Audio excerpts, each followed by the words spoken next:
We are the primary class of 1997 of the Groveville branch of the Church of Jesus Christ of Latter-day Saints, otherwise known as Brother Jennings class. We would like to share with you a short story about the handcart saints, our pioneer ancestors, who traveled 2,000 miles so they could worship in their faith and peace. They left Iowa City, Iowa, June 9, 1856. They took only the items that they could carry. The reason they used handcarts was because they didn't have the money to buy horses or ox or wagons. Remember, they pushed and pulled the handcarts 2,000 miles. Our short story is about a small group of saints making this trip.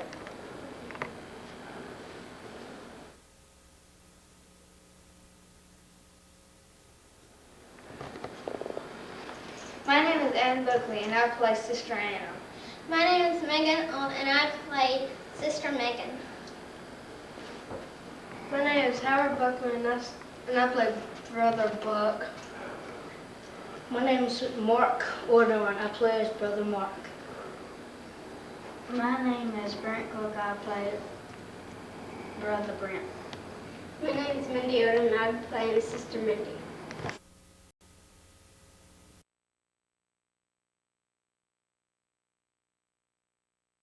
Wallace Stegner.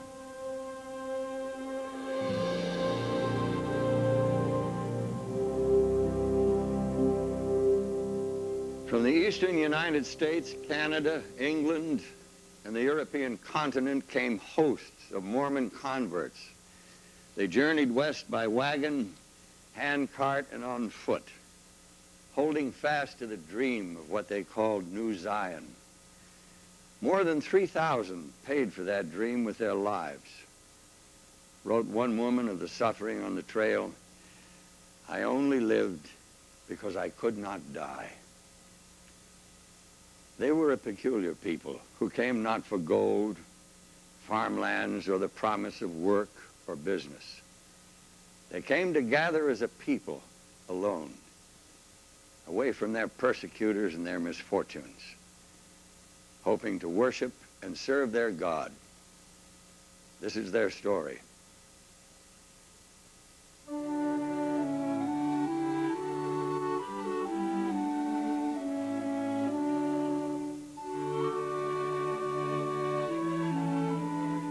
Mormonism began in a cauldron of religious activity in upstate New York. The new religion was based upon Joseph Smith's claim that 10 years earlier he had seen in a vision two heavenly beings, God the Father and his Son, Jesus Christ. Other heavenly visitations had followed. An angel Joseph called Moroni revealed to him an ancient record written on plates of gold. Joseph Smith translated these writings of Moroni's father, Mormon, and published them as the Book of Mormon. On April 6, 1830, 24-year-old Joseph Smith Jr. and a handful of close followers established a church. Part of the appeal of this new American religion was the concept of a kingdom of God on earth, a new Jerusalem. They called it Zion. American poet John Greenleaf Whittier said of the Mormons, "They speak a language of hope to weak, weary hearts tossed and troubled, who have wandered from sect to sect, seeking in vain for the primal manifestations of the divine power." Of all of the 19th century American religions, Mormonism most involved what could be called the myth or story of America. It had more to do with the ethos of American history, or with the notion of a manifest destiny in the United States of America than any other single religious formulation of the century.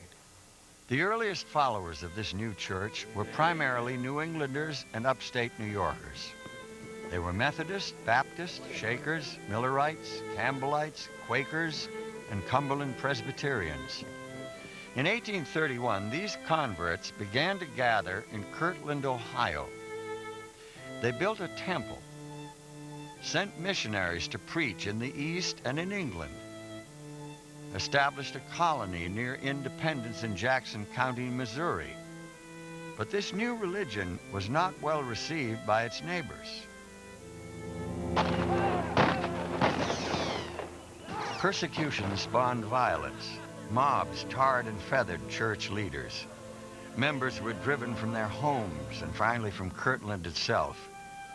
Fleeing to Missouri, the Mormons encountered continued hostilities, which culminated in an expulsion order issued by the governor of the state. The Mormons must be treated as enemies and must be exterminated or driven from the state if necessary for the public peace. Their outrages are beyond all description. Lilburn W. Boggs. I think in Jacksonian America, Americans were obsessed with fears of combination and conspiracy. The Mormons perfectly fit that syndrome. There were fears of economic combination, unfair competition, block voting, loyalty to sect over nation, and then with the creation of the Mormon militia, fears of Mormon military power. When the Mormons came to Missouri, they were seen as Yankees, and therefore Missourians were mostly from Virginia or Tennessee or Kentucky or the middle states, and they didn't like Yankees, and so they were suspicious of them from the word go. They arrived at the very moment that the abolition movement was beginning, and so they associated them with that because they held to themselves and seemed to be different. During what's called the Mormon War in Missouri, there were bad feelings on both sides between the Mormons and the non-Mormons. There were several little encounters. The worst one is what we call the Haun's Mill Massacre, when 200 or more Missourians rode into the little Mormon settlement called Haun's Mill and massacred more than a dozen people, cold-bloodedly, killing children, killing adults. I saw thousands of mobbers arrayed against the saints. I heard their shouts and savage yells. I witnessed much, very much suffering which was brought upon my people by these lawless men. Bathsheba W. Smith. Joseph Smith and other church leaders were arrested and jailed, and the Mormons were told to leave Missouri. Brigham Young, one of the 12 apostles who were the governing body of the church, led the flight. 7,000 settled in and around Commerce, Illinois, renaming the swampy settlement on a bend of the Mississippi River, Nauvoo. Soon, floods of converts from the East and the British Isles began pouring into the new religious center. Church membership reached 30,000, and active missionary efforts on both sides of the Atlantic accelerated. Those who have been baptized are mostly manufacturers and some other mechanics. They are extremely poor, most of them not having a change of clothes decent to be baptized in. But they have open hearts and strong faith. Orson Hyde. Convert William Clayton, a bookkeeper from the industrial town of Penwortham, England, brought 200 English converts from Liverpool to Nauvoo in 1840. The trip took 11 weeks. We have sometimes almost suffocated with heat, sometimes almost froze with cold, had to sleep out of doors in very severe weather. Just after this, we've been far more healthy and cheerful than when at home, and we've enjoyed ourselves right well. William Clayton. Nauvoo grew quickly, and within 4 years was one of the largest cities in Illinois. At length, the city burst upon my sight. Instead of seeing a few miserable log cabins and mud hovels, which I had expected to find, I was surprised to see one of the most romantic places that I had visited in the West, Samuel A. Pryor. The Mormons, almost from the beginning, became a cohesive people. They tended to have highly organized communities. Indeed, it is an attribute. of the Mormons from Joseph Smith to the present day probably have manifested a higher degree of organization and more technical skill in organization than any other religious grouping in Western history.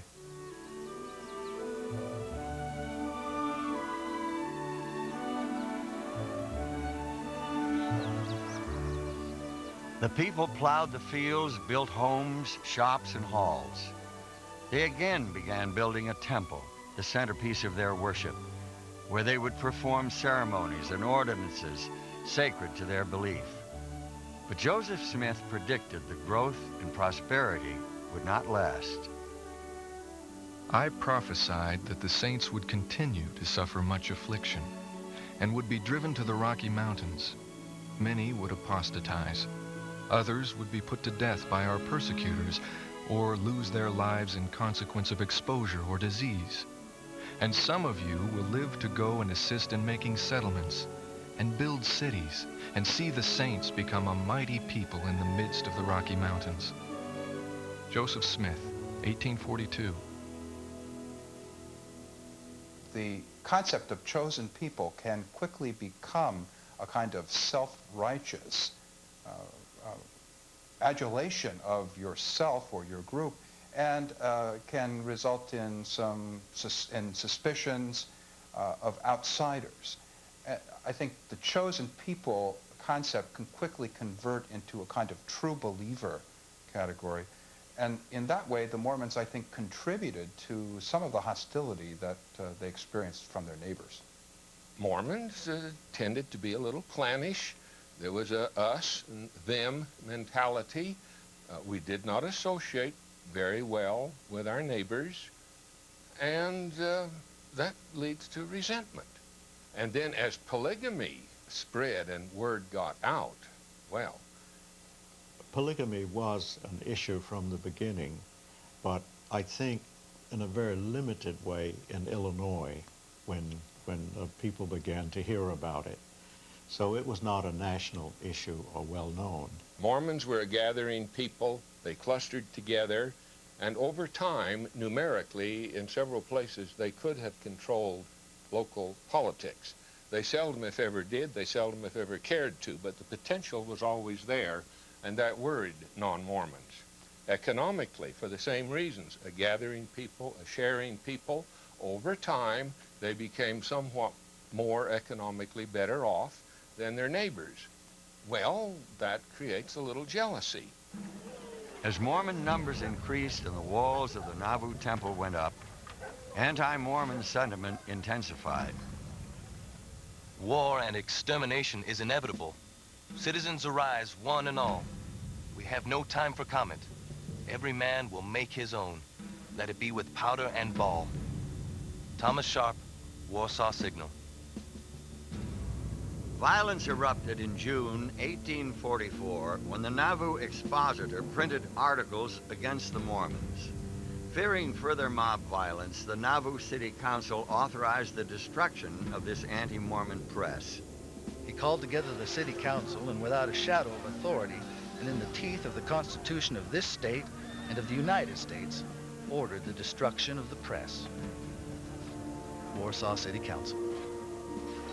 Joseph Smith, his brother Hiram, and several other Mormon leaders were imprisoned in the nearby community of Carthage when a mob of 200 stormed the jail.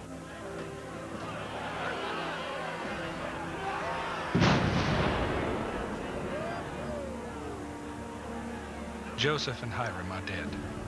Taylor wounded, not very badly. I am well.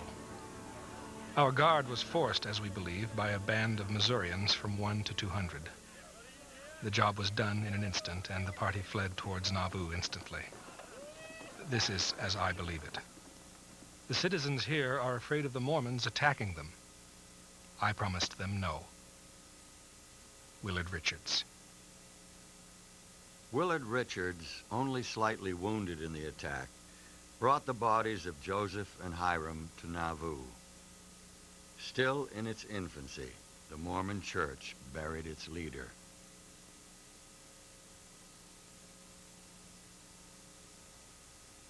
Brigham Young, president of the Quorum of the 12 Apostles, took the reins of leadership.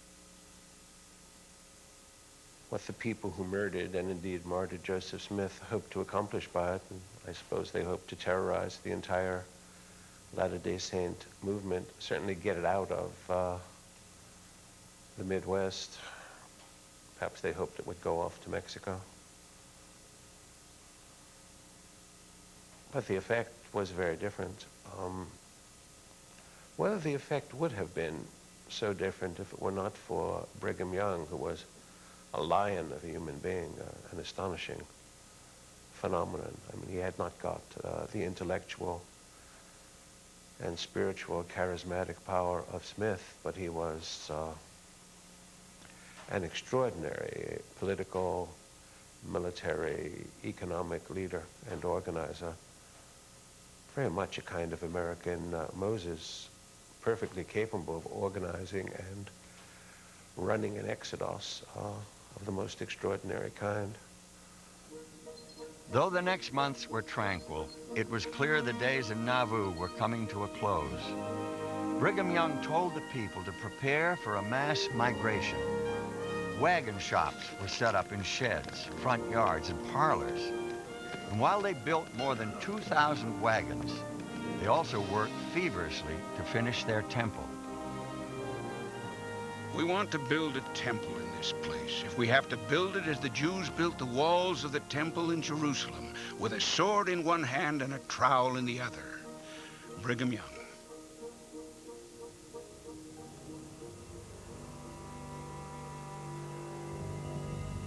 The anti-Mormons watched, their anger increasing. They vented their animosity by burning outlying homes and farms. In a confrontation, Porter Rockwell, bodyguard to the martyred Joseph Smith, shot and killed a non-Mormon foe. Hostility was renewed in blood. To halt the violence, Brigham Young and other leaders issued a proclamation on September 24, 1845, declaring the saints would abandon Nauvoo as soon as the grass grows and the water runs. During the final conference in Nauvoo in November of 1845, the temple was completed enough that nearly 5,000 of the saints could crowd in or in about those environs. And at that time, they made what historians have later called the Nauvoo Covenant, and that is that everyone would give all that they could to be sure that everyone who wanted could find a way to Zion. Brigham Young outlined the spring exodus. The saints would go west, said Young. All would be gathered to a new Zion. The widowed, the infirm, the destitute, and all would be asked to contribute to the gathering. That resolve would be tested many times. In the temple, they took covenants that they would sacrifice their all for the building up of the kingdom of God. And so many of the developments in church history are best explained by this deep commitment the saints had to one another. Preparing to flee, the Mormons offered to sell or trade their homes and properties at significant loss to equip themselves for the journey. Some found buyers. Most did not. My great-great-great-grandfather was Jeremiah Levitt. Now, they had made 40,000 bricks for the creation of a permanent home and collected a lot of rock. Just to give you a sense of how quickly they had to leave, they traded that 40,000 brick for a quilt. They had their entire farm that they had worked several years to develop and cultivate, they traded for a team of oxen. John Taylor, editor of the Mormon newspaper, advertised his press, property, and home for a quick sale. His wife commented on the futility of offering for sale what soon would be taken over. Said Taylor, "I just want to give him a chance to do the right thing." Wilfred Woodruff, who had completed his home just 2 months earlier, simply walked away, leaving the front door open.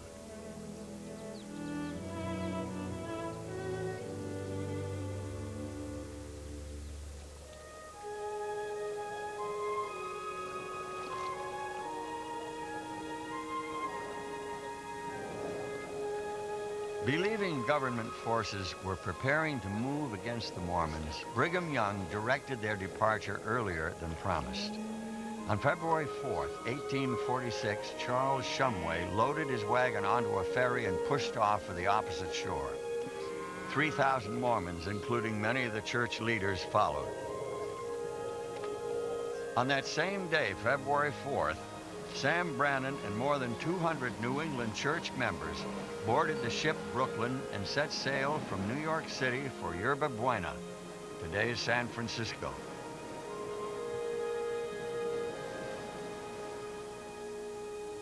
The exodus from Nauvoo seemed to me like one of those climactic events that was prepared in the depths of centuries and traveled down the centuries to happen at the right time and place, the assigned time and place. And when Brigham Young and Nauvoo came together, the man and the hour met. For the Nauvoo Saints, crossing Iowa was tolerable at first, but within 2 weeks the mild winter weather turned frigid and the refugees inched on in rain, mud, and snow. February 16th. It is very cold. The wind blows. One can hardly get to the fire for the smoke. And we have no tent. Patty Sessions. When I would wash a dish and raise it out of the water, there would be ice on it before I could get it wiped. I could not get warm from morning till night, and from night till morning. Lucy Meservey Smith. Brigham Young joined his people on February 17th at Sugar Creek, 9 miles into Iowa. He organized the camp using the biblical pattern of Moses and the children of Israel, with captains over groups of hundreds, 50s, and 10s. We will have no rules we cannot keep, but we will have order in the camp. Brigham Young. I think the entire tradition of the Hebrew Bible, the entire tradition of the Old Testament, was an enormous factor in the success of the Latter-day Saint migration or exodus. It provided a pattern, and it provided Young in particular with a paradigm and a kind of divine promise of success.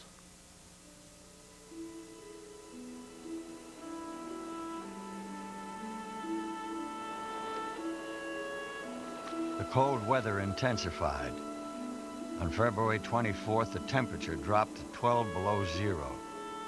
And although the cold brought misery, it also froze the Mississippi River and made crossing easier for the Mormons still in Nauvoo.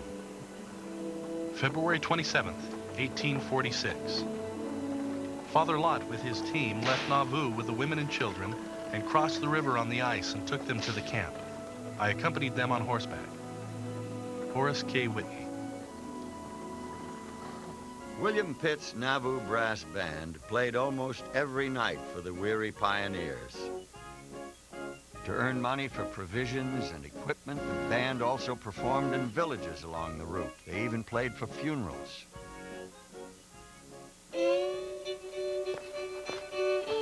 Camp life in February was quite a novel experience. The band played every evening. I there took my first lesson in the Danish waltz. The weather was so cold that it was impossible to keep warm without exercise. Helen Mar Kimball Whitney. Leaving Sugar Creek, the Camp of Israel, as they called themselves, pushed northwest at an unsteady pace. Brigham Young and the other apostles seemed to know where they were going. We were seeking a country which had been pointed out by the prophet Joseph Smith, in the midst of the Rocky Mountains, in the interior of the great North American continent.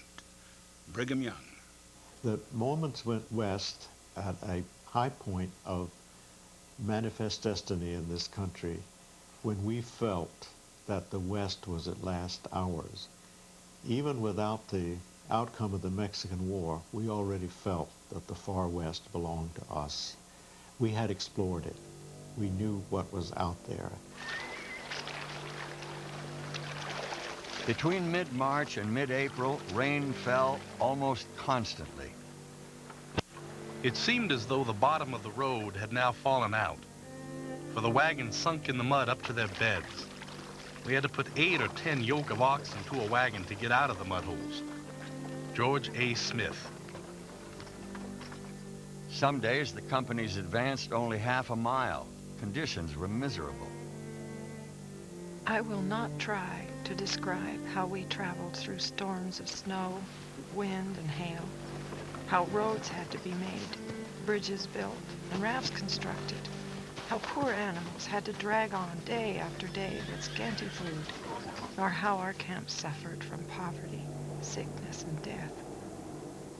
We were consoled in the midst of these hardships by having our public and private meetings in peace, praying and singing the songs of Zion.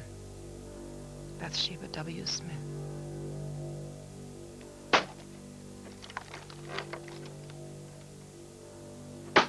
Without fire and something warm to eat, all would suffer through the night. Seeing no other way, I emptied a large, valuable chest, highly prized, split it up with the hatchet, and soon had a warm supper. Benjamin F. Johnson.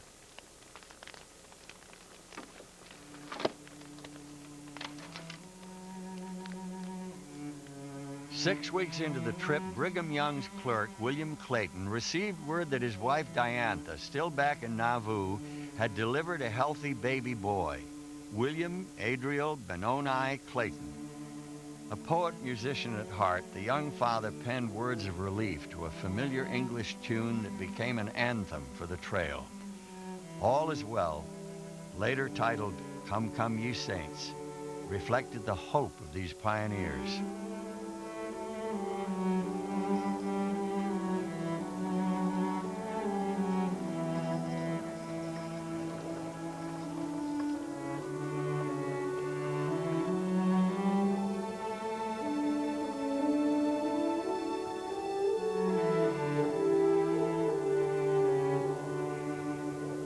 After we were settled for the night and a small portion of food eaten, we would dance and sing, have meeting and prayer before going to bed. Come, Come Ye Saints, sung wholeheartedly by the entire company, would give us fresh courage to face the next day's hardships. James T. Sutton. March 11th, Richardson's Point. My good friend, Sister Markham, brought me a slice of beautiful white light bread and butter that would have done honor to a more convenient bakery than an out-of-door fire in the wilderness. Eliza R. Snow. April 7th, near Locust Creek. We had doors generally cut open on the left side of the wagon covers. Boxes and bags of grain, etc., were packed in the rear part of our wagon, upon which our bed was made.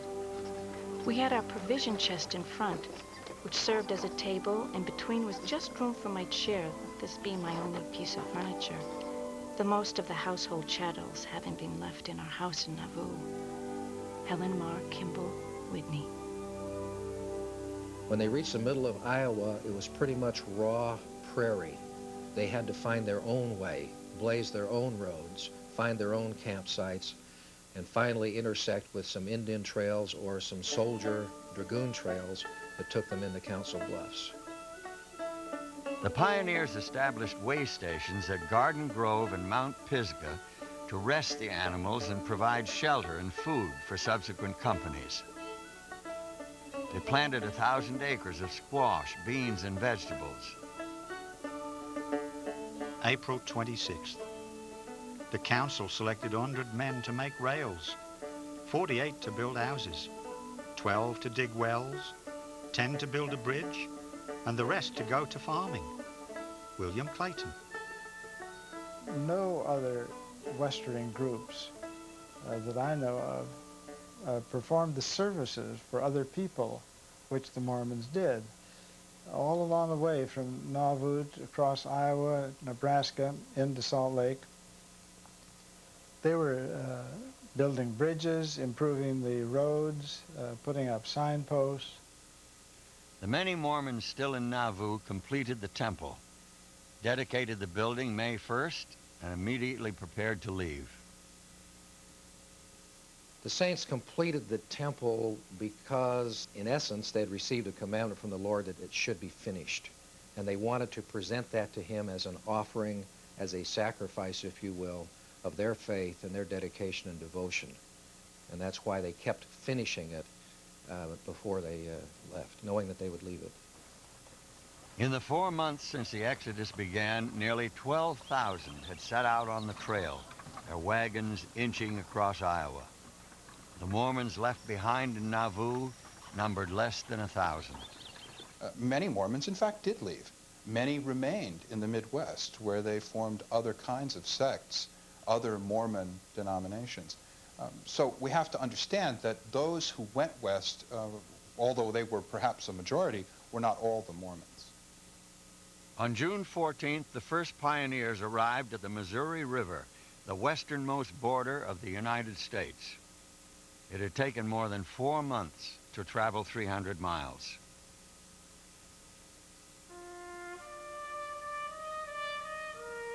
Scores of camps stretched eastward from Council Bluffs for 9 miles. Non-Mormon visitors who befriended the refugees were stunned with the temporary villages. July 1846. The bottomlands were crowded with covered carts and wagons, and each one of the Council Bluffs hills opposite was crowned with its own great camp. In the clear blue morning air, the smoke streamed up from more than 1,000 cooking fires. From a single point, I counted 4,000 head of cattle in view at one time.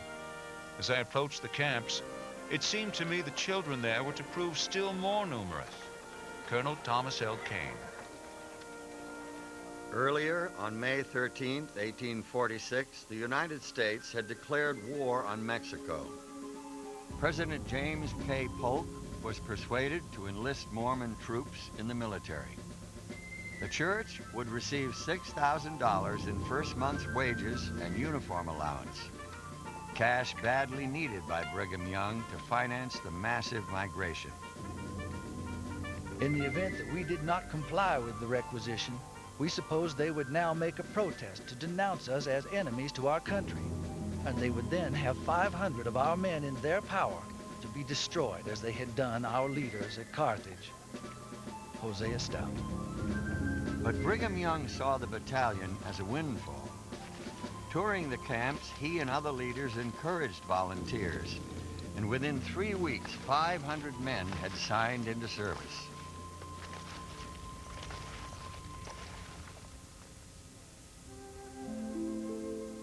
The thoughts of leaving my family at this critical time are indescribable. They were far from their nativity, situated upon a lonely prairie with no dwelling but a wagon, the scorching sun beating upon them, with the prospect of the cold winds of December finding them in the same bleak, dreary place. When we were to meet them again, God only knew. Nevertheless, we did not feel to murmur. Sergeant William Hyde. What were their families to do? Their children, wives, and mothers too, when fathers, husbands, sons were gone? Mothers drove teams, and camps moved on. Eliza R. Snow. The Mormon battalion mustered in at Council Bluffs on July 20th. Their march west to Santa Fe and on to Southern California was the longest infantry march in U.S. history. The latter part of July and August witnessed a general and almost universal scene of sickness throughout Pisgah. Well persons could not be found to take care of the sick. It was indeed a distressing scene. A great number of deaths occurred, and it was often very difficult to get their bodies decently interred. Lorenzo Snow. With fall approaching, Young and his governing council selected an area just north of present Omaha for their winter camp. This settlement, winter quarters, grew each day as more and more immigrants rolled in. Jane Richards, 8.5 months pregnant, had said goodbye to her husband Franklin while they were on the trail in Iowa. He had been sent on a mission to England, leaving his wife, their daughter, wealthy Loviza, and friend Elizabeth. The trail took its toll. All in the party fell ill. Jane's baby was born at Mount Pisgah. Isaac Phineas lived only 1 hour. 2 months later, at winter quarters, Jane's friend Elizabeth died, and then her daughter, wealthy Loviza. I only lived because I could not die. Jane Richards.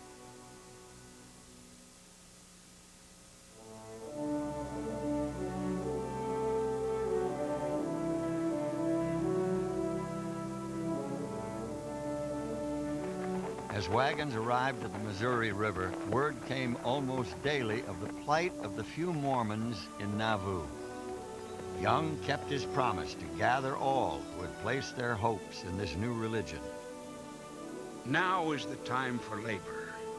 Let the fire of the covenant which you made in the house of the Lord burn in your hearts, and go straightway, and bring a load of the poor from Nauvoo or the river to where they can get work and find shelter for the winter.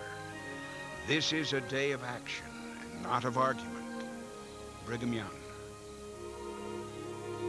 Relief parties rolled east back down the Mormon Trail. They could not have known that at that very hour, Nauvoo was under siege, cannon fire being exchanged between the Mormons and a self-styled militia. There is no use of the small handful of volunteers trying to defend Nauvoo against such overwhelming force. Who could urge the propriety of exposing life to defend a place for the purpose of vacating it? Daniel H. Wells. On September 17th, the remaining Nauvoo Mormons, most of them sick or impoverished, crossed to Iowa with little but the clothes on their backs. My mother chartered a flatboat, and we took our furnishings and our wearing apparel and such things as we could not do without. We had neither tent, nor shed, nor shelter of any kind, except the canopy of heaven. Joseph F. Smith. It is with much satisfaction that I am enabled to state that the people called Mormons have removed from the state. A great body of them removed voluntarily, but a small remnant of them were barbarously expelled with force. Governor Thomas Ford. Everything was so still there that I heard the flies buzz and the river ripple on the shallow. After a little, I thought I heard the sound of human voices. I listened, and a minute after heard it repeat so clearly that I knew it to be the distant sound of boisterous laughter. I found it made by a large number of drunken men. They were drinking heavily inside the Mormon temple. Things told very plainly the sad story of the Mormons. Thomas L. Kane. Once proud Nauvoo, the shining city on the hill, had been sacked as surely as Rome or Carthage. Clearly, the new Zion was still to be discovered, somewhere farther west.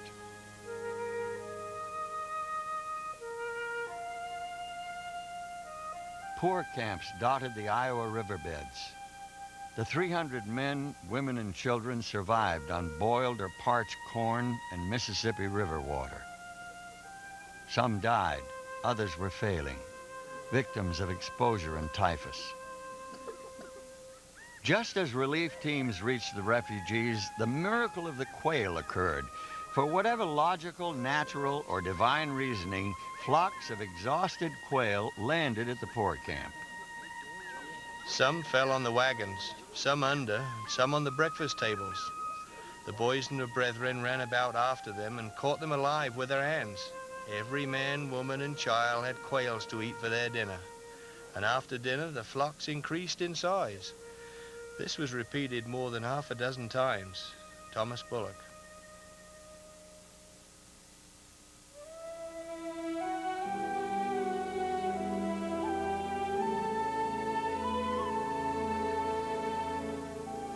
More than 16,000 Mormons prepared to spend the winter in makeshift cabins, tents, wagons, and dugouts at winter quarters and in communities stretching across Iowa.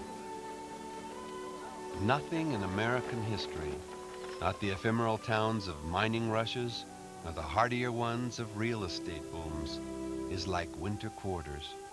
An entire people had uprooted itself, and on the way to the mountains, paused here and put down roots. Bernard DeVoto. The leaders encouraged manufacturing for barter and trade. The people built a flour mill, organized a police force. The children attended school. Hiram Gates started a dance class that was the most popular course offered the exiles. Yet that winter exacted a heavy toll. At least 300 to 400 Mormons died from scurvy and other diseases. 1 in 3 newborns did not survive. I have never seen the Latter-day Saints in any situation where they seem to be passing through greater tribulations or wearing out faster than at the present time. Wilford Woodruff. Winter found me bedridden, destitute, in a wretched hovel which was built upon a hillside. The season was one of constant rain. The situation of the hovel and its openness gave free access to piercing winds, and water flowed over the dirt floor, covering it into mud 2 or 3 inches deep. No wood but what my little ones picked up, so green it filled the room with smoke, the rain dropping and wetting the bed, which I was powerless to leave. Margaret Phelps. One of Mormonism's greatest appeals had to do with the fact that people were not required just to go to meetings and to believe, but had to do something. They were asked to sacrifice. They were asked to leave their homes and gather to where the Mormons were in Kirtland or Missouri or Nauvoo or in the West. And so being called on to give their lives, if you will, for the faith made quite a difference and quite an impact. It strengthened those who were willing to make that commitment.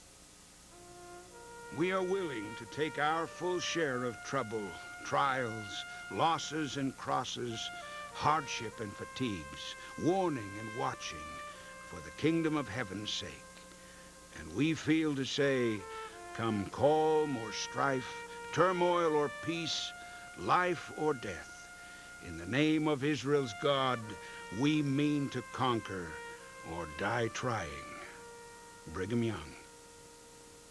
They were the first generation to be on the cutting edge of the restoration of the gospel, and they felt that they'd been plucked out of the world to perform this sacred calling, if you will.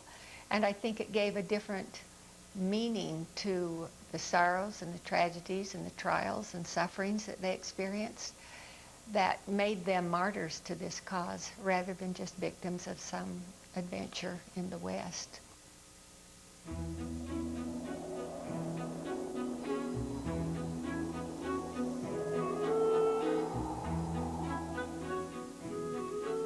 Spring brought preparations for the final push west.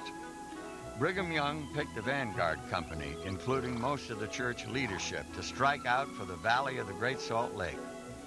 The men would document the trail for the legions of pioneers who would follow, and they would plant crops in the new homeland.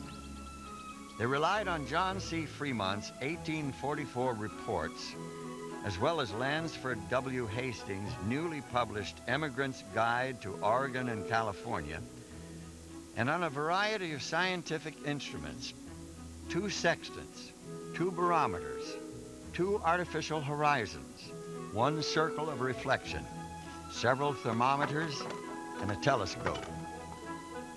The Vanguard Company included 143 men, 3 women, and 2 children, 73 wagons, one of which pulled a cannon and carried a leather boat for ferrying streams, 93 horses, 52 mules, 66 oxen, 19 cows, 17 dogs, and some chickens. On the afternoon of April 16th, with Brigham Young in command, they headed west.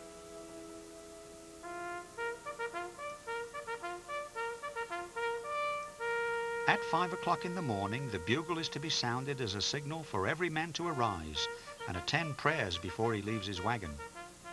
Then the people will engage in cooking, eating, feeding teams, etc.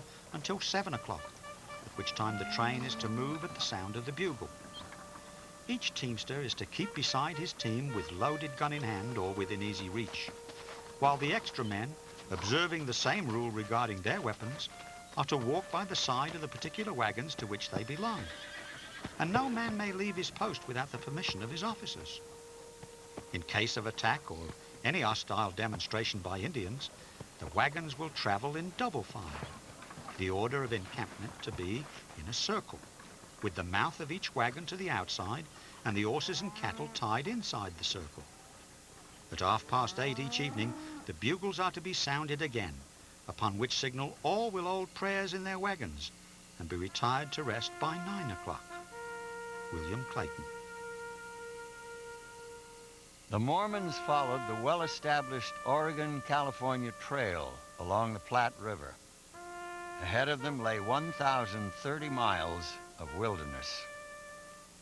Within a month's time, church leaders Parley P. Pratt and John Taylor would lead a second group of some 1,500 Mormons along Brigham Young's trail to the west. I don't think that the immigrants along the Oregon and California Trail were quite as dedicated to organization. I think they kept that individual mindset as they went along the trail, as opposed to the Mormons who were very organized, highly disciplined. They had a chain of command that they followed, and they believed that it was their duty to follow. Crossing the Missouri River, the pioneers were no longer in the United States of America. They had entered the Indian frontier, and for the most part, they found the Indians fairly friendly. Mormons had a unique understanding of Indians, and that is why we wisely and fairly dealt with Indians. Now, we're talking Indians. We are talking Potawatomi, Sac and Fox, Omaha, Otoe, Pawnee, Cheyenne, Sioux, perhaps the Snake, and definitely the Ute, Paiute, and Goshute. We had a lot. The Indians, it was not an empty continent. It wasn't an empty West. Indians were everywhere, somewhat content. In fact, when Mormons saw Indians, the Indians were much more likely to help them than to hurt them. The Potawatomi came, sad and tired, into this unhealthy Missouri bottom, not many years back when he was taken from his beautiful country beyond the Mississippi. Now you are driven away, the same, from your lodges and lands there, and the graves of your people. So we have both suffered. We must help one another, and the Great Spirit will help us both. Chief Paiute Ritchie.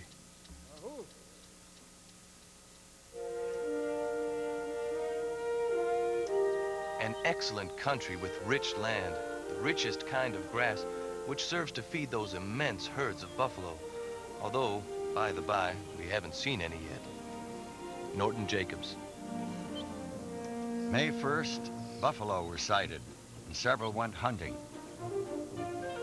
The final tally showed they had killed a bull, 3 cows, and 6 calves, far exceeding our expectations and best hopes. The brethren's faces beamed with joy to see meat come into the camp. Some of them expressed astonishment at the size and ferocious appearance of the buffalo. The meat is very sweet and tender as veal.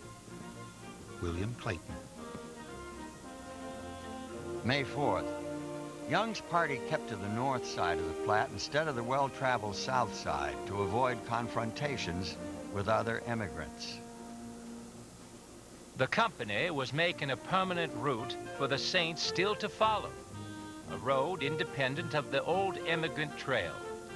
Let the river separate Mormons from other immigrants so there will be no quarrel over wood, grass, and water. By the time the next company comes, the grass will be better on the north side.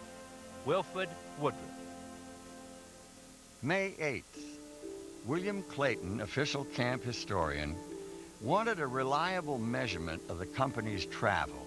His method had been to tie a rag to a wagon wheel, measure the rim, and calculate the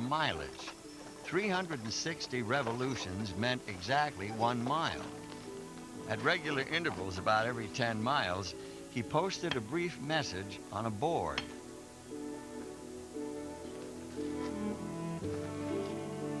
From winter quarters, 295 miles, May 8th, 1847. Camp all well. William Clayton. Weary of watching the revolutions, Clayton asked Orson Pratt to design a device to measure distance. Appleton Harmon constructed the wooden rodometer. It proved quite accurate. Clayton recorded mileage points all along the trail.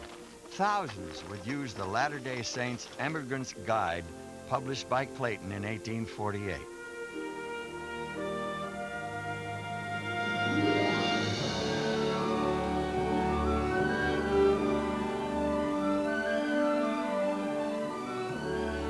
May 23rd, Sunday. Some of the men climbed the highest of what they called Ancient Bluffs ruins. Pratt calculated the cliff as 235 feet high. They wrote their names on a buffalo skull and left it at the top.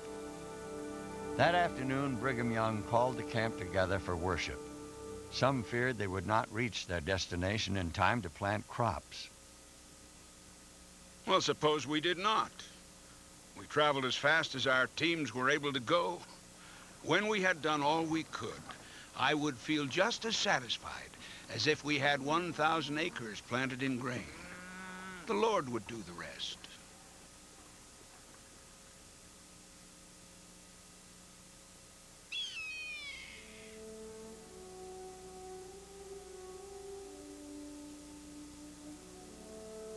The Indians called it the teepee. The pioneers called it Chimney Rock. This dramatic landmark would come to signify the halfway point on the plains. Clayton's rodometer measured 425 miles from winter quarters. May 29th, 6 weeks out. The camp assembled to the bugle call. Wagon teams were hitched and ready at 10:30. Brigham Young stood in the center and chastised the group for profanity, mock trials, card playing, and checkers. I will go no farther with the spirit this company possesses. When I wake up in the morning, the first thing I hear is some of the brethren jawing at each other and quarreling because a horse has got loose in the night. Do you suppose that we're going to look out a home for the saints, a resting place, a place of peace where they can build up the kingdom and bid the nations welcome, with a low, mean, dirty, trifling, covetous, wicked spirit dwelling in our bosoms? Brigham Young. No loud laughter was heard, no swearing, no quarreling, no profane language, no odd speeches to man or beast. It truly seemed as though we had emerged into a new element, a new atmosphere, and a new society. William Clayton. May 31st. The company encountered trees on the north side of the river, the first in over 200 miles. For 2 weeks, they had used buffalo chips for cooking fuel. June 6th, Sunday. Near 8 a.m., a group of Missouri emigrants passed the stationary Mormon camp. The two parties generally ignored each other. Some of these riders are recognized by the brethren. They seem a little afraid and not fond of our company. I feel to wish that their fears may follow them even to Oregon. William Clayton. June 12th, the pioneers hauled their boat, the Revenue Cutter, into the water for their last crossing of the North Platte.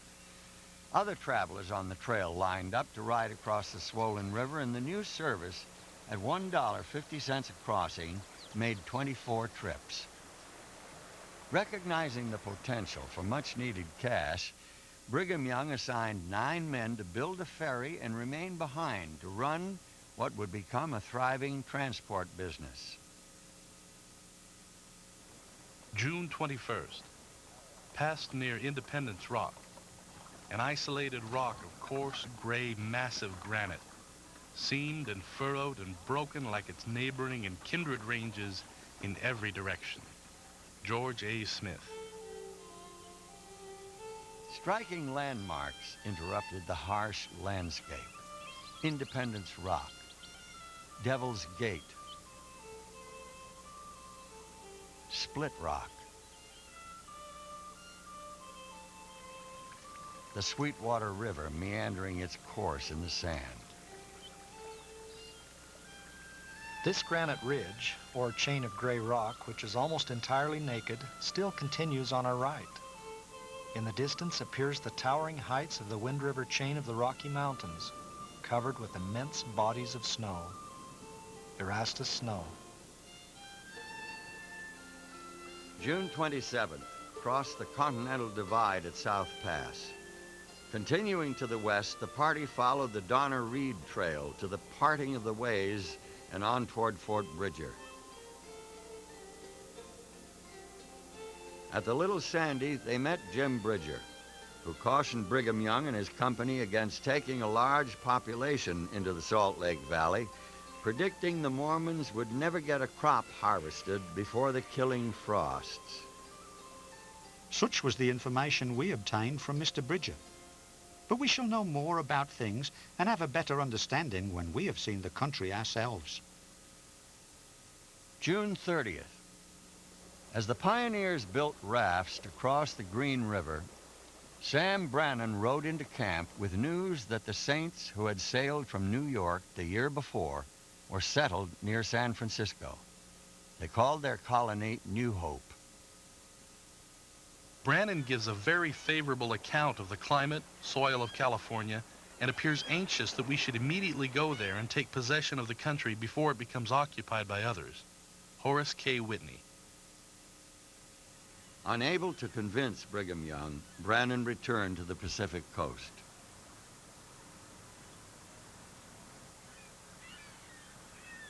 July 7th, the company arrived at Fort Bridger, the mountaineers' trading post. Wilfred Woodruff and several others discovered a good trout stream nearby.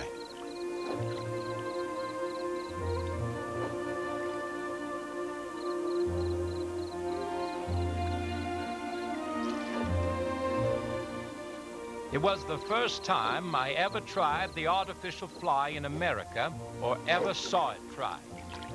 I watched it as it floated upon the water with as much intent as Franklin did his kite. I caught 12 spotted or salmon trout. The rest of the camp did not catch 3 pounds altogether. Wilford Woodruff. Brigham Young and many others came down with mountain fever. Young was too weak to travel. Knowing it was imperative they arrive in the valley early enough to plant crops, he dispatched an advance party. July 17, the trail grew increasingly rugged as it climbed the mountains. We had a prospect limited in most directions by still higher peaks. The country exhibited a broken succession of hills piled on hills and mountains on mountains in every direction. Orson Pratt. Sunday, July 18th. This morning, President Young is some better. I called the camp together and advised the brethren to meet together for prayer instead of rambling off, some hunting, some fishing, some climbing mountains. Heber C. Kimball.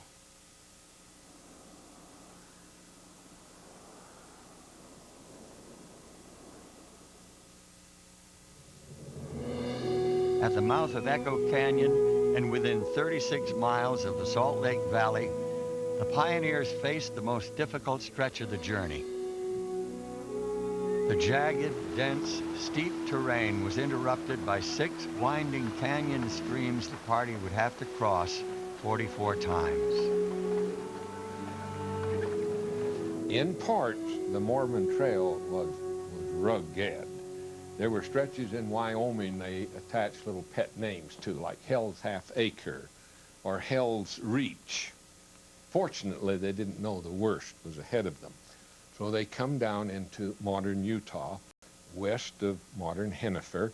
They're going up Main Canyon here, and they reach that famous crest, which still exists today, officially known as the Hog's Back. I call it Heartbreak Ridge because all this Hell's Reach and stuff they've already been through, they crest it, and they see the granite fortress of the Wasatch Range of the Rocky Mountains. They have still got to cross after all they have been through. And I can't prove it, but I'm sure many a tear of total frustration and exhaustion was dropped at that particular time and place. July 19th, Orson Pratt and John Brown climbed Big Mountain on foot and could see a great sweep of the country. They caught a glimpse of the valley in the distance. A light blue sky seemed to be sinking into a plain of gold. Orson Pratt. July 20th, the main company traveled 7.5 miles. Although there has been a road cut through, it is scarcely possible to travel without tearing the wagon covers. The canyon is truly a wild-looking place. William Clayton. July 21st, Orson Pratt and Erastus Snow rode ahead to scout the way into the valley. A broad valley stretched out before us. We could not refrain from a shout of joy which almost involuntarily escaped from our lips the moment this grand and lovely scene was in our view. We immediately descended into the lower parts of the valley, and although we had but one horse between us, traversed a circuit of about 12 miles before we left the valley and returned to camp. Orson Pratt. July 22nd, all but Brigham Young and his small group entered the valley. July 23rd, the pioneers joined that morning in a prayer of thanks, and Orson Pratt dedicated the land to the Lord. The men then set about plowing the earth. By noon, they had turned the first furrows and planted potatoes, corn, beans, and buckwheat. And by 2, they had diverted water from a nearby creek for irrigation. Young was still on the trail, though not far behind. I ascended and crossed over the big mountain. When on its summit, I directed Elder Woodruff, who had kindly tendered me the use of his carriage, to turn the same halfway round, so that I could have a view of a portion of Salt Lake Valley. Looking over the expanse below, the President saw the future glory of the valley and said, "It is enough. This is the right place. Drive on." Wilford Woodruff. This valley is bounded by high mountains, some of them covered with snow, and from what knowledge we have of it at present, this is the most safe and secure place the saints could possibly locate themselves in. The saints have reason to rejoice and thank the Lord for this goodly land unpopulated by the Gentiles. Howard Egan. Brigham Young's arrival stamped into history July 24th, 1847, the Mormons' official entry into the Salt Lake Valley. In the days that followed, Young climbed to the summit of a rocky knoll north of the valley and proclaimed it the very prominence described by Joseph Smith years earlier. He identified the location for the Salt Lake Temple and laid out the city streets from the temple block. Brigham Young had a vision of where he was coming. There's no question about it. He knew this place when he saw it. He immediately recognized it. He said, "This is the place. This is the right place. Here we will establish ourselves and build our community." And what he did was a remarkable thing. They'd never tested the climate. They knew nothing about the growing season, but they brought thousands of people here with the expectation that everything would work out well, and it has worked out well. Thus ends this long and tedious journey from the land of our enemies, and I feel free and happy that I have escaped from their midst. But there is many a desolate and sandy plain to cross, many a rugged sage bed to break through, many a hill and hollow to tug over, and many a mountain and canyon to pass, and many frosty nights to endure in midsummer. Hosea Stout.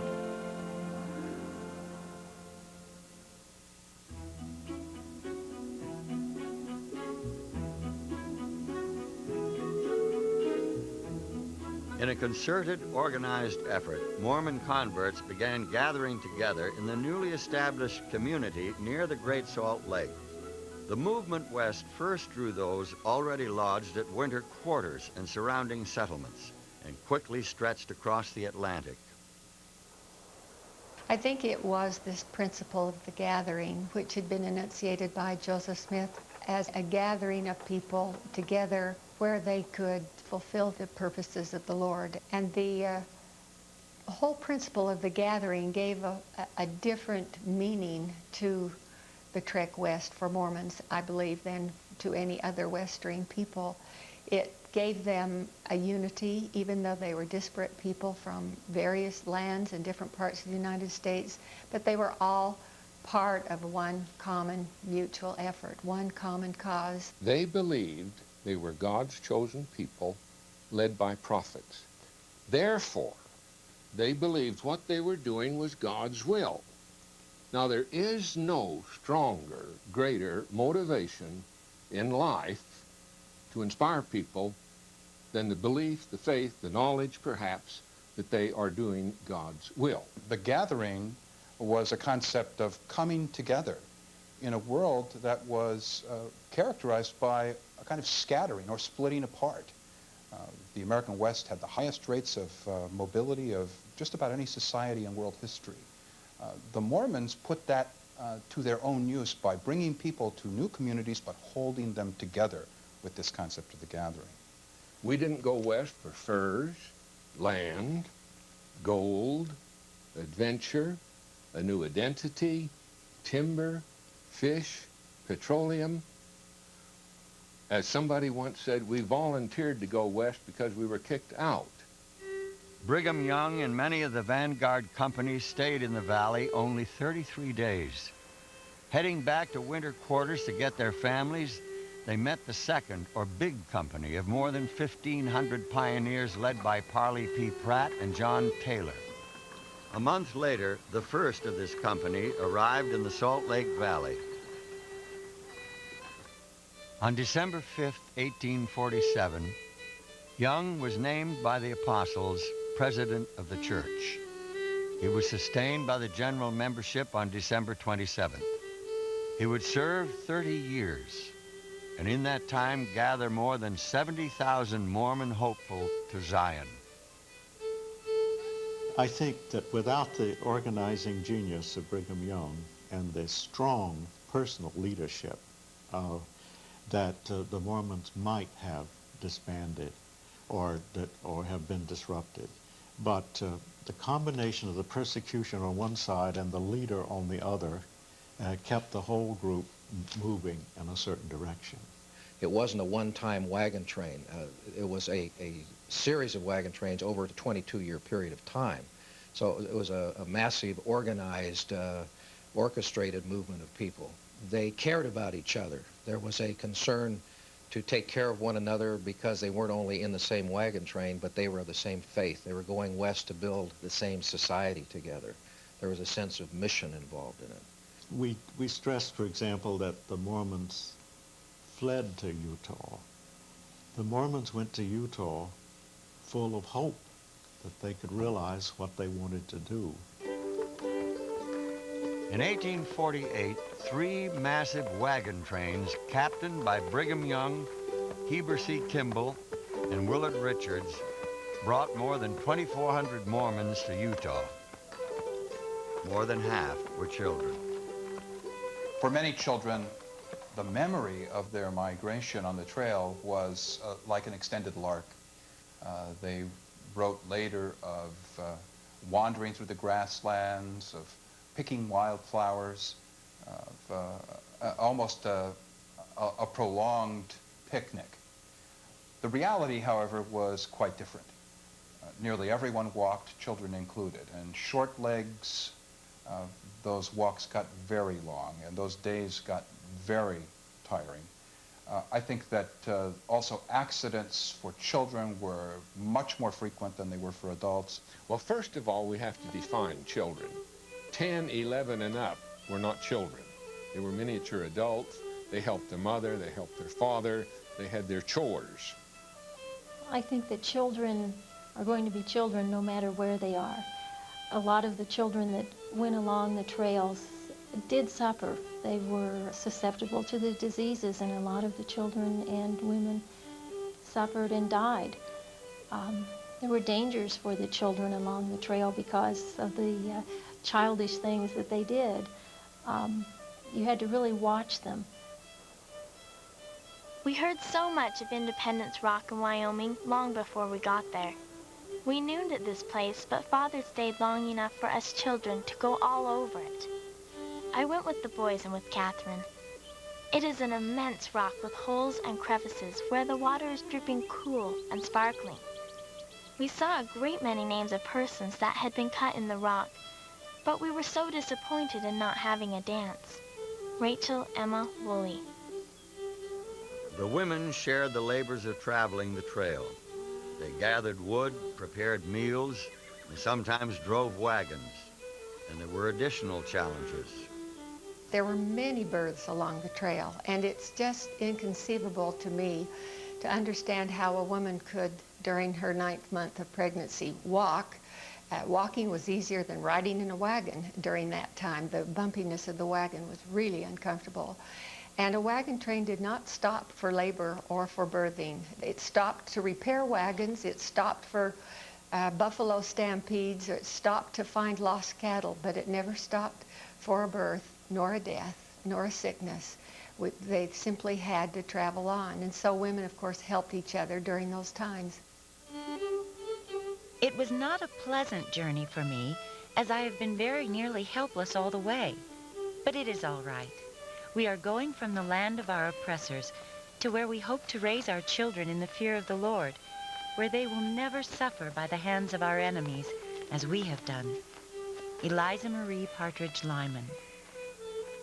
Can one think of a household chore that would be less necessary than ironing one's clothes, crossing the plains? But there are accounts all the way across the plains of women who would wash their clothes, dry them. When the camp stopped to repair wagons, they could only do it at times like that, and then iron their clothes. That seems quite remarkable to me. The only article we lost on the journey was our flat iron. We'd been using it and left it to cool to the last minute. The iron slipped into the water. We heard the splash and tried to find it, but it was gone beyond recall. We had to borrow for the rest of the journey. Mary Ann Stearns. I can't think of any dress the women could have had that would have been more impractical than what they wore, other than the sunbonnets. They were very concerned about their complexions.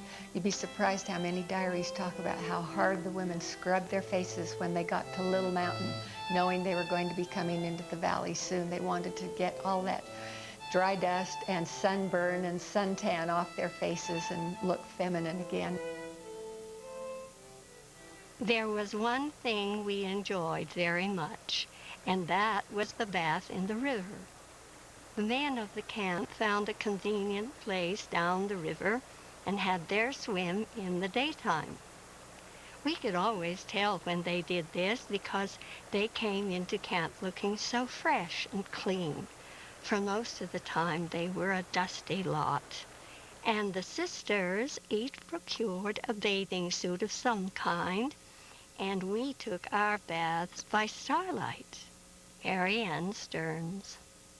They tried to maintain some sense of domestic living, of normal, natural living as much as they could, but this was one long 3-month camp out, and for the European saints, this was very, very different. The whole western part of the United States was different. The pioneers used horses, oxen, mules, and sometimes even milk cows to pull their wagons. Strong, sturdy, and less expensive than horses with fancy harnesses, Oxen required only a simple wooden yoke to hitch them together. My team leaders' names were Tom and Joe. We raised them from calves and they were both white. Tom was trim-built, active, young, and more intelligent than many a man. Many times while traveling sandy or rough roads, on long thirsty drives, my oxen were lowing with heat and fatigue. I would put my arms around Tom's neck and cry bitter tears. That was all I could do. Tom was my favorite and best and most willing and obedient servant and friend. He was choice. Joseph F. Smith. Well, we started in such a time I had with that team of raw, unbroken wild steers. I was in the road part of the time, and that was when I was crossing. Abner Blackburn. At times, buffalo will get among the cattle and stampede them. At night, there was small danger from that, as a corral was formed with the wagons, and the cattle driven in the center of the circle. The tongue of one wagon hooked onto the back of the next. After we were settled for the night and our small portion of food eaten, we would dance and sing, have meeting and prayer before going to bed. James T. Sutton. When this group arrived in the Great Salt Lake Valley on October 9, 1848, the valley population more than doubled. The exodus was just beginning. The gathering had remarkable assimilative power. For example, Swedish immigrants to Utah, Mormon Swedish immigrants. In the second generation, studies have revealed that nearly 100% of them spoke English as their primary language. We compare them to Swedish immigrants who settled in the Dakotas, for example. In the second generation, perhaps 80% still spoke Swedish. This is really quite a remarkable contrast and a testimony to the assimilative force of this idea of the gathering. That in an extraordinary way, the history of the Mormons is like the history of the ancient Jews. The ancient Jews were not a people who then adopted a religion. They were a religion that became a people, and that people was drawn from many diverse sources. In the same way, partly because of Smith, partly because of Young, the 19th century Mormons are very much a case of a religion that became a people.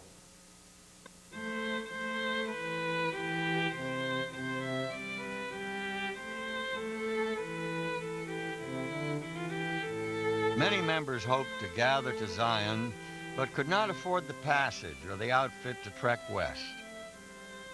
Church coffers swelled with the rush of 49ers heading for the California gold fields and immigrants bound for the Northwest.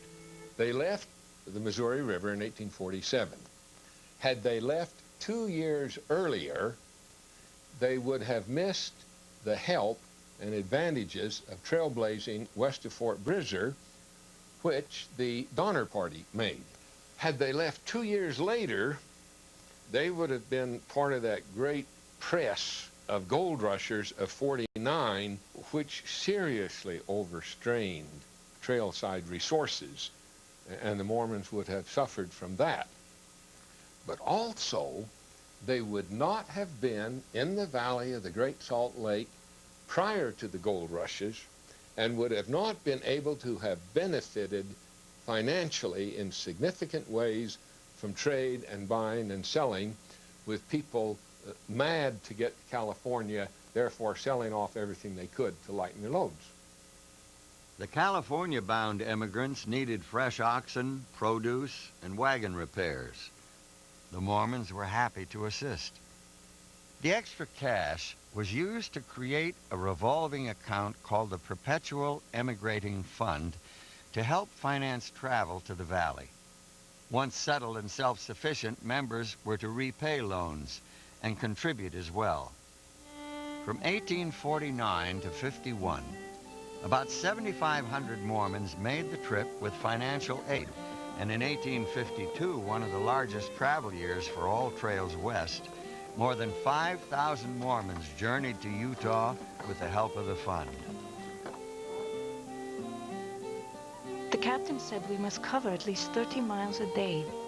In the morning, We started out to walk ahead of the teams. We were not allowed to walk behind because of the Indians. We made aprons of burlap sacks and picked up fuel as went along, mostly buffalo chips or anything that would burn. Every day was about the same, only the further we got, the more rough and rocky the road seemed to be. Johanna Larsen Winters.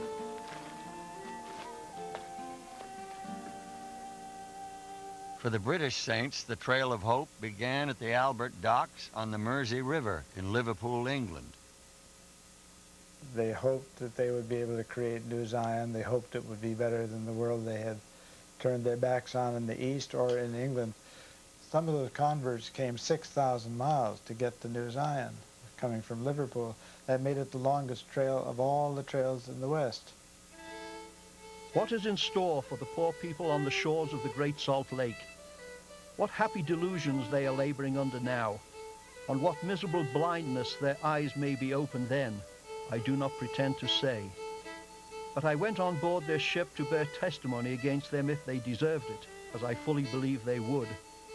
To my great astonishment, they did not deserve it. Charles Dickens. The Mormon ship is a family under strong and accepted discipline, with every provision for comfort, decorum, and internal peace. London Times. More than 30,000 boarded sailing ships and later steamers for the first stage of a lengthy and dramatic journey. When I was in my 12th year, my parents joined the Latter-day Saints. The following May, we started for Utah. We left our home May 19th, 1856. We sailed on the 25th. I well remember how we watched Old England fade from sight. We sang "Farewell, Our Native Land, Farewell." When we were a few days out, a large shark followed the vessel. One of the saints died and he was buried at sea. We never saw the shark anymore. Mary Goble Pay. After the large migrations of the early 1850s, the perpetual emigrating fund ran out.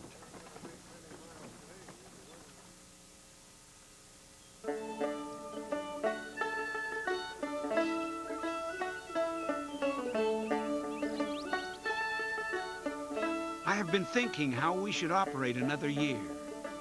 We cannot afford to purchase wagons and teams as in times past. I am consequently thrown back upon my old plan to make handcarts and let the emigration foot it. They can come as quick, if not quicker, and much cheaper. If it is once tried, you will find that it will become the favorite mode of crossing the plains. Brigham Young. It was an experiment on Brigham Young's part. He had to face economic realities in organizing his march. He did not have infinite financial resources. He was, as it were, working on a very tight budget. Indeed, there was, I believe, some desperation in this notion, and perhaps it was an error on his part, but it was an error born of necessity. Hope was so overpowering a feeling that some of the converts from England had no idea what it was going to be really like. They had no idea what a handcart was, what it meant to carry or pull a 600-pound loaded cart for 1,000 miles over mountains, rocks, rivers, what have you. But hope was the dominant light, I think, that led them right west from the minute they started out. From 1856 to 1860, wagon trains still worked their way west, but 3,000 pioneers, unable to afford the wagon and team, pushed and pulled their way to Salt Lake by handcart. Each person was allowed 17 pounds of baggage. Generally, 5 people were assigned to each handcart. We took up our march with the first handcart company that ever crossed the plains. Myself and 2 of my children pulled 2 hand carts for over 1,400 miles. Joseph Argyle. A happier crowd of people than we were when we left Iowa City, hitched to our handcarts, would be hard to find. We were filled with joy at the prospects of coming home, and nothing seemed too hard a task for us to undertake. Ellen Jackson Goldsborough.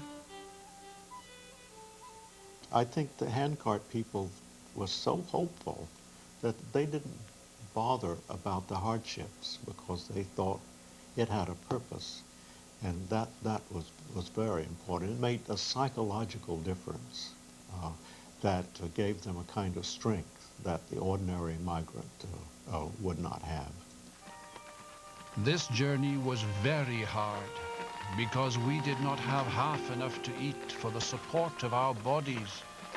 Robert David Roberts. Wagons with provisions accompanied each handcart company. The standard ration allowed 1 pint of flour per adult each day. Children received less. At night, we often went to bed without supper. There was very little food to cook, and we were too tired to cook it. Mary Powell.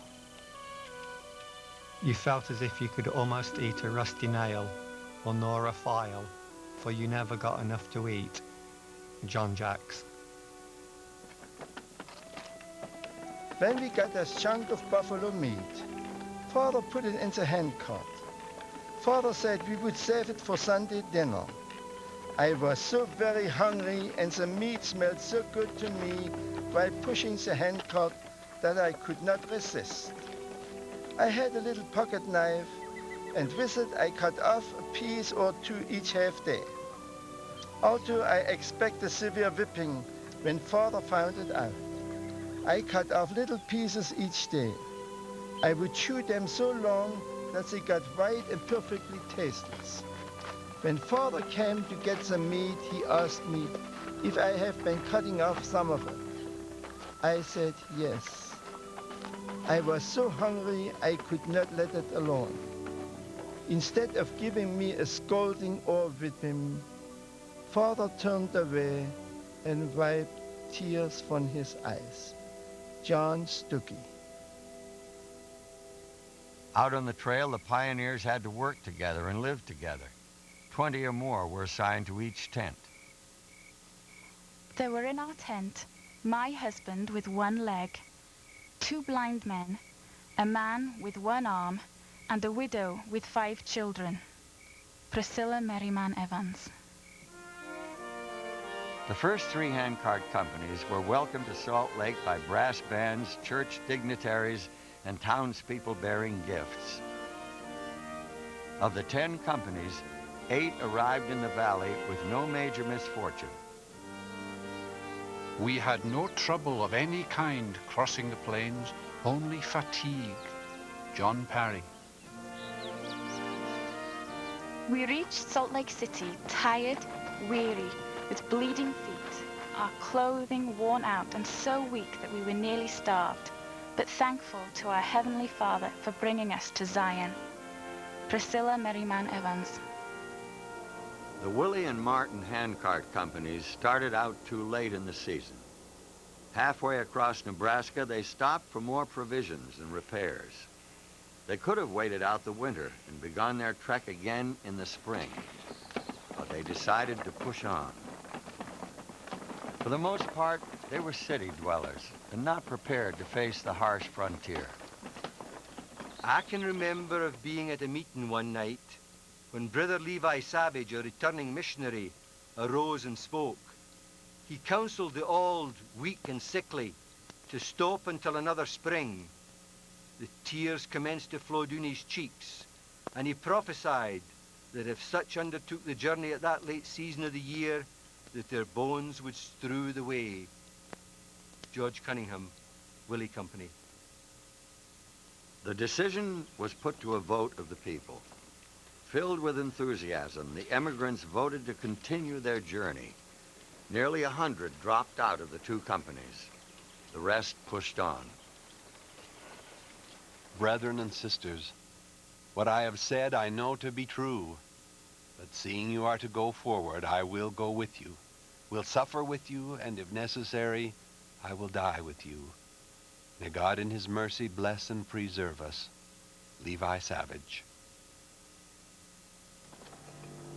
When the autumn rains turned to early snows, it was too late to turn around. Soon, hope was all but abandoned. Still, they tried to carry on. No one sang, no one talked. Folks just pushed along at their own pace and tried not to think of how the days and nights stretch into weeks and months before the last of them found a long sleep in the trench of snow. John Jacks, Martin Company.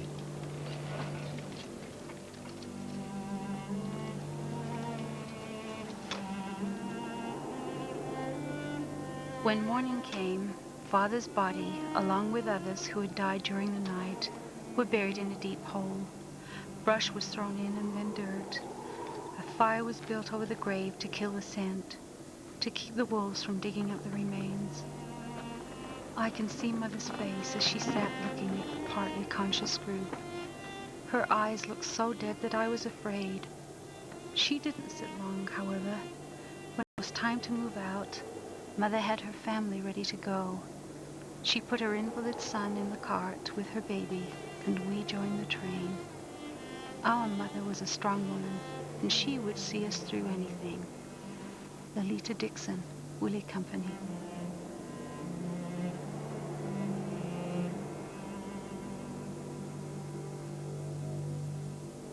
Men whom I'd known all the way from Liverpool, who had been true as steel in every stage of our journey, who in their homes in England and Scotland had never known want, whose hearts were cast in too great a mould to descend to a mean act or brook dishonor. Such men as these came to me and begged bread. Cold weather, scarcity of food soon produced their effects. Our old and infirm began to droop, and they no sooner lost spirit and courage than death's stamp could be traced upon their features. Life went out as smoothly as a lamp ceases to burn when the oil is gone. John Chislett, Willie Company.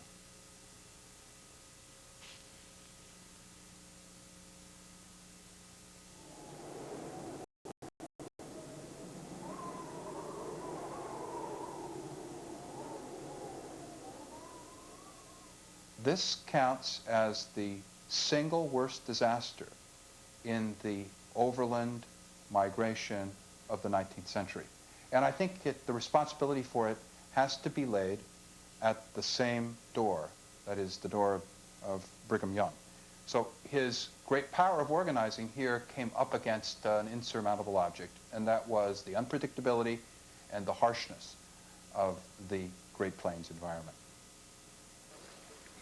Upon hearing of the plight of the handcart pioneers, Brigham Young rose at October General Conference and rallied the saints to again gather in the poor.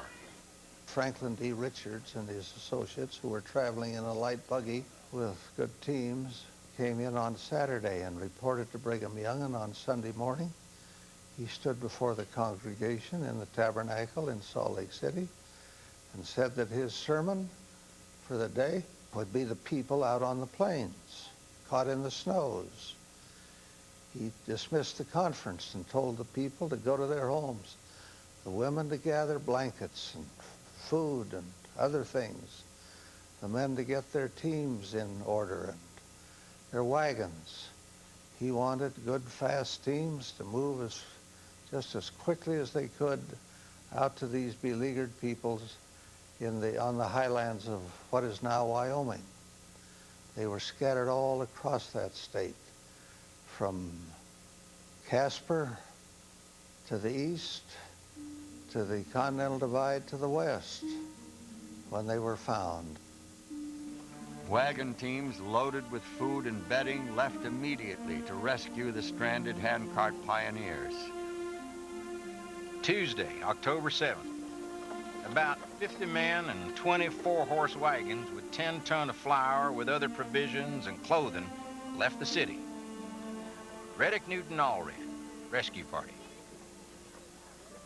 This was a severe day. The wind blew awful hard and cold. The ascent was some 5 miles long and some places steep and covered with deep snow. They became weary, sat down to rest, and some became chilled and commenced to freeze. Levi Savage, Willie Company. It took 14 days to reach the Willie Company, stranded near Rocky Ridge.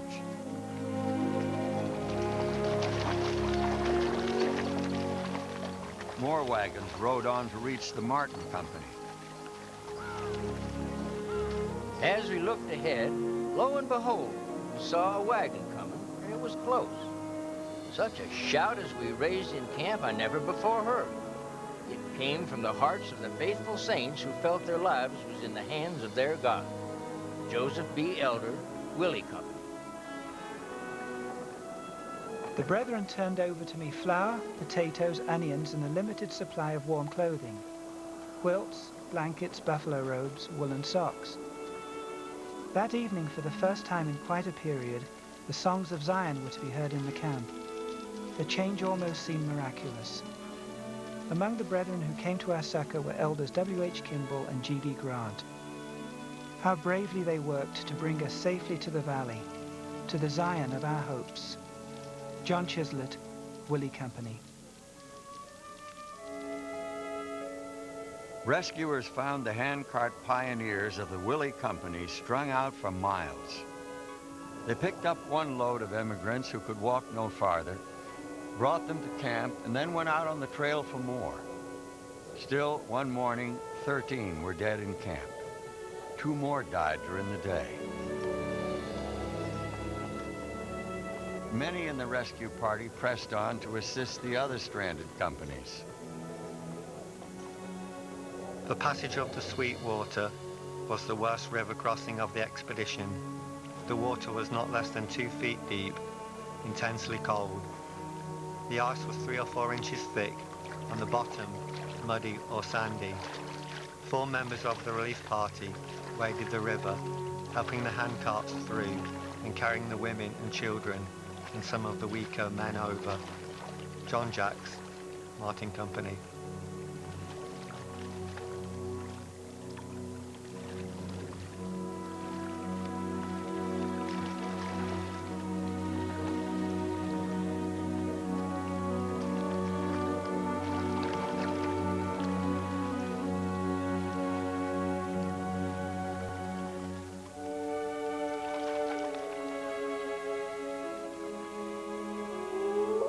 No deaths in camp tonight. Robert Burton, Relief Party.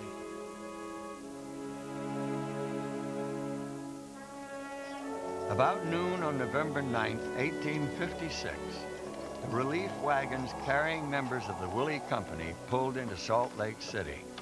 Within hours, these destitute pioneers were taken to homes to be fed, housed, and nursed.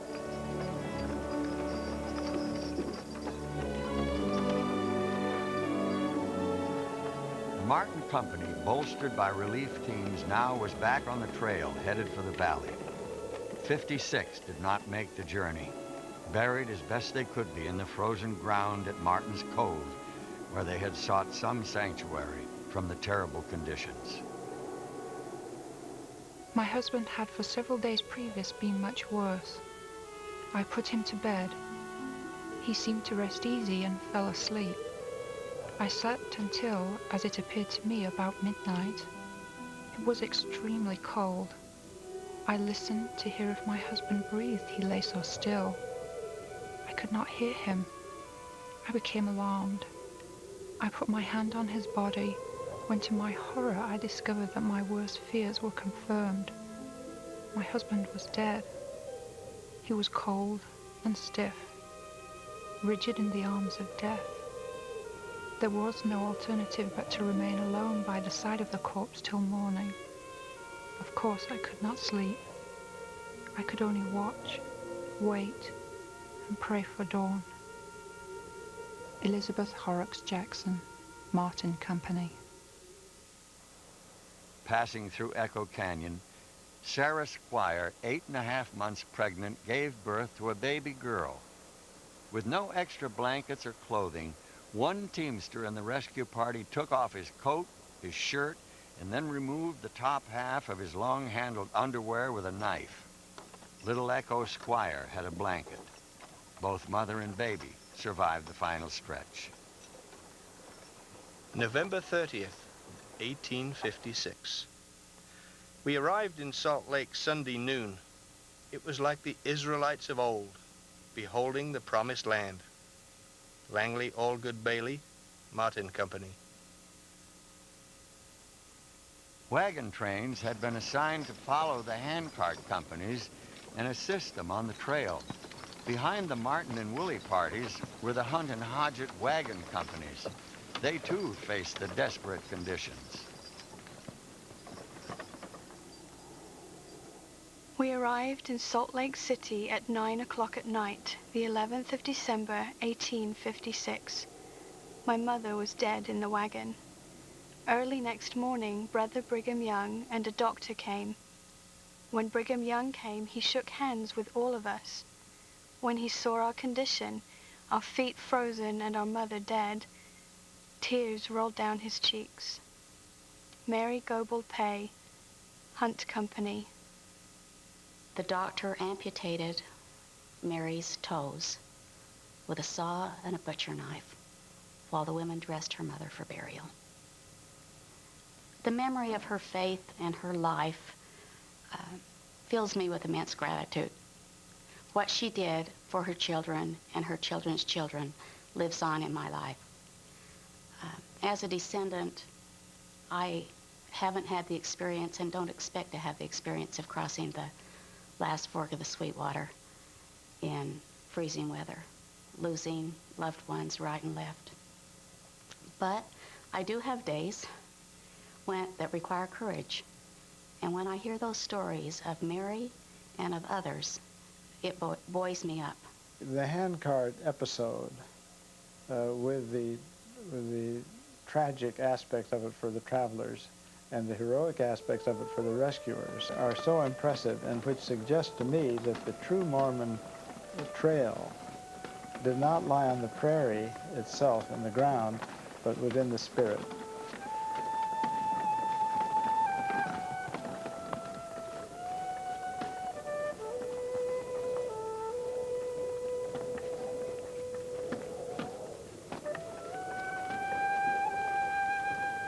Perhaps their suffering seemed less dramatic because the handcart pioneers bore it meekly, praising God instead of fighting for life with the ferocity of animals and eating their dead to keep their own life beating, as both the Fremont and Donner parties did.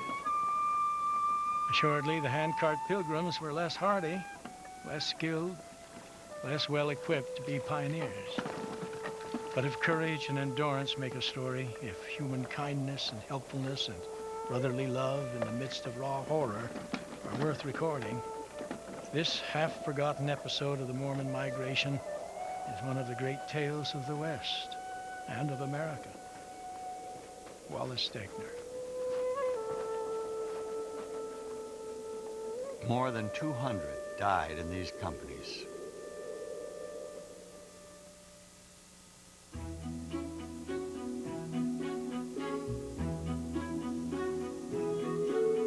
A final chapter of the Mormon Trail began in 1861 with what was called the Down and Back missions. The Down and Back wagon train plan was a brilliant plan. Utah was oxen rich and cash poor. So the theory was if we get people to donate wagons and oxen and labor from Utah to go down and pick people up, that would be low cost. In Utah, each community donated a wagon and oxen and whatever, but they also needed teamsters, and the young men picked up on this right away, and they realized that there were some neat things about going down and being away from home for 6 months. One, they got out of farm work. Two, they got to drive the wagon. Teenagers like to drive then as they do now. Number three, they could meet the immigrant girls before anybody in Utah did. So they're smart young men. Our immigrants were Scandinavians, and of course we had a little trouble to understand each other for a time, but we soon got to understand each other fairly well. I had 13 persons assigned to my wagon with all their belongings, and they sure had a lot of pots, kettles, and dishes of almost every kind. We were some 25 days on the way, arriving in Salt Lake City near the last of September. William Lindsay. Sometimes referred to as American boys or Utah boys, the young teamsters had very few casualties in their companies and accounted for more than 20,000 converts gathering in the Salt Lake Valley. Our last pull was through Parley's Canyon and up to the top of the hill. This was accomplished at twilight, and here we got our first glimpse of the little city of Salt Lake. I have to admit some disappointment as I exclaimed, "Oh, have we come all this way for that?" Ruth May Fox. It's amazing how they persevered. I think if the trail back hadn't been so long and arduous, many of them would have turned around and gone back. But they didn't do that, nor did they even talk in those terms. They saw beyond the physical, and they were certain of the spiritual. This is Zion. They really were bringing their Zion with them. It truly was in their hearts and in their minds and in their spirits. They were bringing it with them. And as each one entered that desolate valley, and it was pretty much that for most of the pioneer period, they looked beyond the difficulties that they were still going to encounter and saw they were home. This was Zion, just the same. It is surprising to me the degree to which the sense of pioneer heritage still exists in the state. People remember their ancestors and what it means to their family. My middle name is Okerlund. That's from my maternal grandfather, who was Swedish. My last name is Levitt, from my English ancestry. My name is Michael Okerlund Levitt. My father used to say to me, "Remember who you are and what you stand for." And I can't say my name without remembering who I am and what I stand for. When you look at the whole grand picture from 1847 to 1869, from the time of the first company to the arrival of the railroad, the driving of the Golden Spike at Promontory, it is a remarkable thing. Thousands, tens of thousands, first from Nauvoo, and then gathered from over vast area of Scandinavian Britain, assembling at Liverpool, traveling across the seas, coming west to these valleys in the mountains. It is a thing without parallel. There's nothing quite like it anywhere in the history of our country. And they came for one reason and one reason only, and that was the freedom to worship according to the desires of their hearts.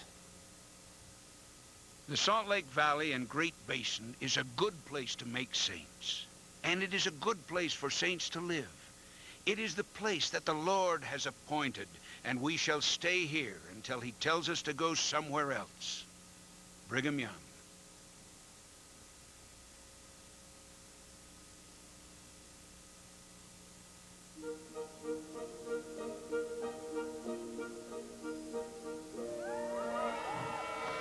On May 10, 1869, East and West were joined when the Transcontinental Railroad was completed at Promontory Summit in northwestern Utah. This ended 22 years of almost continuous migration on the Mormon Trail, the Trail of Hope. Mormons continued to gather in Utah, but now the path was lined with steel.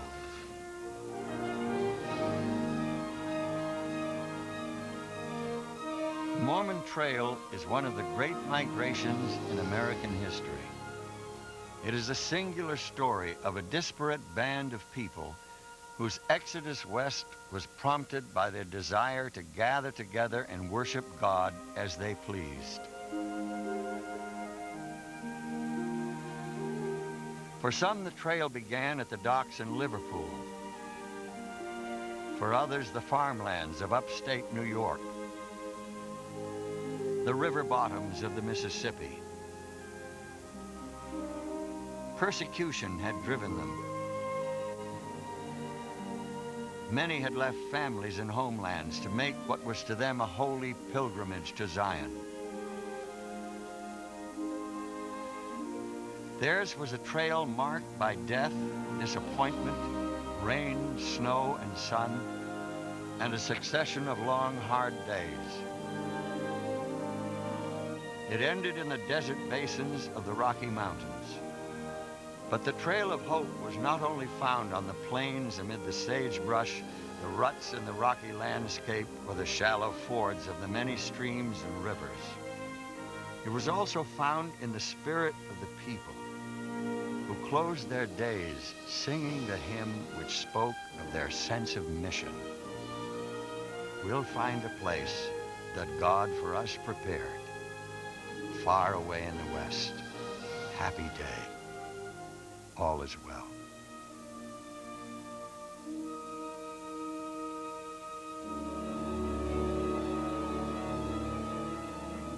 Mary Goebel married Richard Pay in 1859 and had 13 children. She earned income as a midwife and nurse. She died in Nephi, Utah in 1913 at the age of 70. William Clayton served a mission for the church in England. He continued his service as a secretary and clerk to church president Brigham Young. He died in 1879 at the age of 65. The Mormon battalion members were mustered out of service in July 1847. Some stayed in California and discovered gold at Sutter's Mill. Most joined their families in Salt Lake or nearby settlements. Levi Savage arrived safely with the Martin Handcart Company in the Salt Lake Valley. He married and later settled in Tokerville, Utah. He died in 1910 at the age of 90. Brigham Young, the great colonizer, died in 1877 at the age of 76 in Salt Lake City. He was responsible for establishing nearly 350 settlements in the western United States and Mexico.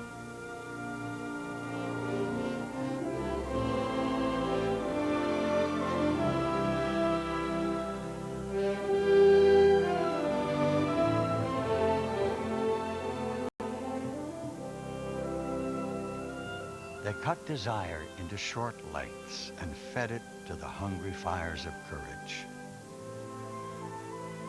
Long after, when the flames had died, molten gold gleamed in the ashes.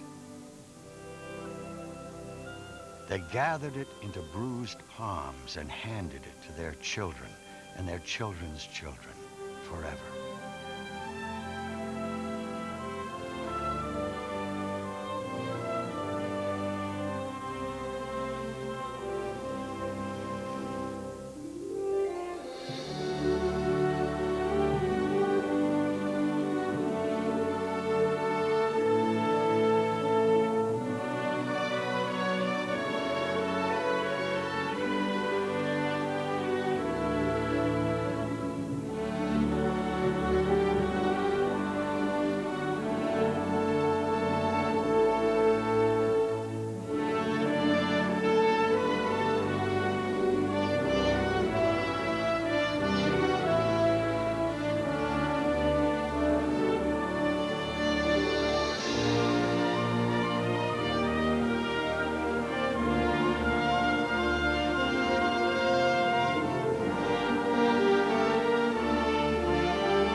This program was made possible through the generous financial support of the Ashton Family Foundation.